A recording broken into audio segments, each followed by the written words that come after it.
नमस्कार, मैं हूं दिवाकर त्रिपाठी और आप देख रहे हैं न्यूज़ 7 हिंदी। आज हम आपको एक ऐसे अपराधी की कहानी दिखाने जा रहे हैं जिसने सरकार और सिस्टम की सोच बदल कर रख दी थी। एक ऐसा आतंक आका जिसने पुलिस फोर्स में एक नई विंग को जन्म देने की सरकार को कदम बढ़ाने पर मजबूर कर दिया था। जी हाँ, हम बात कर रहे हैं यूपी के पूर्वांचल से निकलकर देश में आतंक का पर्याय बनने वाले शिवप्रकाश शुक्ला की। शिवप्रकाश शुक्ला यूपी में 90 के दशक का डॉन था। अखबारों के पन्ने हर रोज उसी की सुर्खियों से रंगे होते थे। यूपी पुलिस हैरान परेशान थी। उसका नाम तो पता था, लेकिन उसकी कोई तस्वीर पुलिस के पास नहीं थी। बिजनेसमैन से लेकर अन्य लोगों तक उगाही, किडनैपिंग, कत्ल, डकैती, पूरब से लेकर पश्चिम तक रेलवे के ठेके पर एक छत्र राज था उसका। बस यही उसका पेशा था और इसके बीच जो भी आया उसने उसे मारने में जरा भी देरी नहीं की। लिहाजा लोग पुलिस तक उससे डरती थी। लेकिन कहते हैं ना कि आतंक का एक न एक दिन बुरा अंत होता है। लिहाजा एक दिन यूपी पुलिस की एसटीएफ ने एक मुठभेड़ में उसे मार गिराया।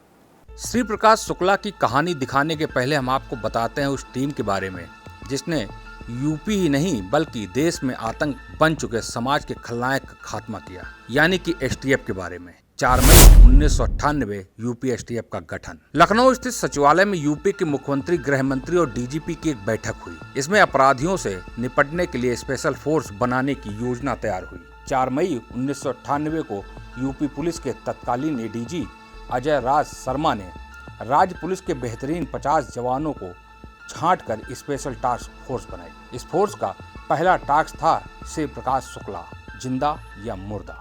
सादी वर्दी में तैनात AK-47 से लैस एसटीएफ के जवानों ने लखनऊ से गाजियाबाद से बिहार, कलकत्ता, जयपुर छापेमारी की। तब जाकर शिवप्रकाश शुक्ला की तस्वीर पुलिस के हाथ लगी। इधर एसटीएफ शिवप्रकाश शुक्ला की खाक छान रही थी और उधर शिवप्रकाश शुक्ला अपने करियर की सबसे बड़ी वारदात को अंजाम देने यूपी से निकलकर पटना पहुंच चुका था। 13 जून 1998 का खौफनाक दिन।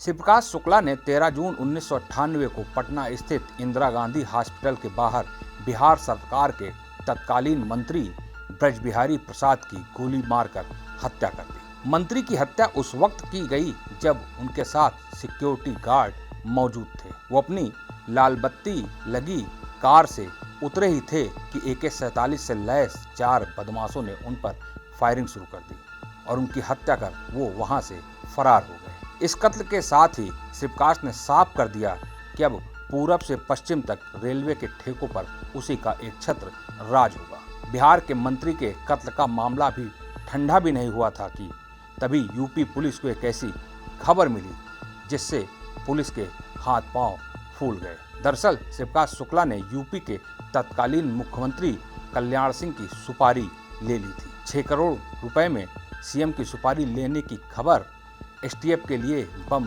गिरने जैसी थी। एसटीएफ हरकत में आई और उसने तय कर लिया कि अब किसी न किसी सूरत में शिवप्रकाश शुक्ला को पकड़ना है। एसटीएफ को पता चला कि शिवप्रकाश शुक्ला दिल्ली में अपनी किसी गर्लफ्रेंड से मोबाइल पर बातें करता है।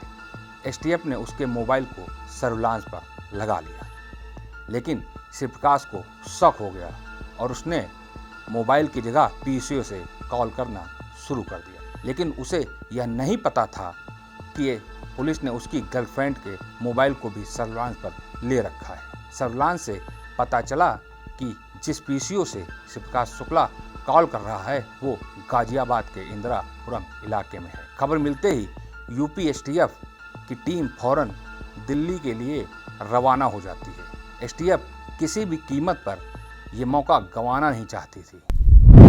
23 सितंबर 1998 आतंक का अंत। 23 सितंबर 1998 वो दिन था जब एसटीएफ के प्रभारी अरुण कुमार को खबर मिलती है कि शिवप्रकाश शुक्ला दिल्ली से गाजियाबाद की तरफ आ रहा है।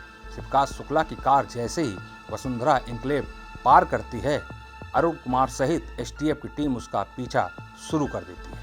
उस वक्त शिवप्रकाश शुक्ला को जरा भी इल्म नहीं हुआ था कि एसटीएफ उसका पीछा कर रही है। उसकी कार जैसे ही इंदिरापुरम के सुनसान इलाके में दाखिल हुई कि एसटीएफ की गाड़ियों ने मौका पाते ही उसे घेर दिया। शिवप्रकाश की कार को ओवरटेक जैसे ही किया गया और उसे घेरा गया, शिवप्रकाश सजग हो गया और उसने AK-47 निकाल ली। पुलिस ने पहले शिवप्रकाश को सरेंडर करने को कहा, लेकिन वो नहीं माना और फायरिंग शुरू कर दी। पुलिस की जवाबी फायरिंग में शिवप्रकाश मारा। देश में आतंक का पर्याय बन चुके शिवप्रकाश शुक्ला का खात्मा करते ही यूपी एसटीएफ ने अपने जिस टास्क को चुनौती माना था और जिस लिए उसका गठन हुआ था, उस टास्क को पूरा कर लिया। लेकिन शिवप्रकाश की कहानी ने आतंक का अंत बुरा ही होता है, ये सबक उन युवाओं को जरूर दिया जो अपराध के रास्ते कुछ हासिल करना चाहते हैं। तो ये थी उत्तर प्रदेश के उस अपराधी की कहानी जिसने सरकार की सोच को बदलने पर मजबूर कर दिया था। इस कहानी में इतना ही। आगे और भी ऐसे ही आतंक के आकाओं की कहानी से आपको रूबरू कराएंगे। फिलहाल हमें दीजिए इजाज़त और देश दुनिया की तमाम खबरों के लिए आप बने रहिए न्यूज़ 7 हिंदी के साथ। नमस्कार।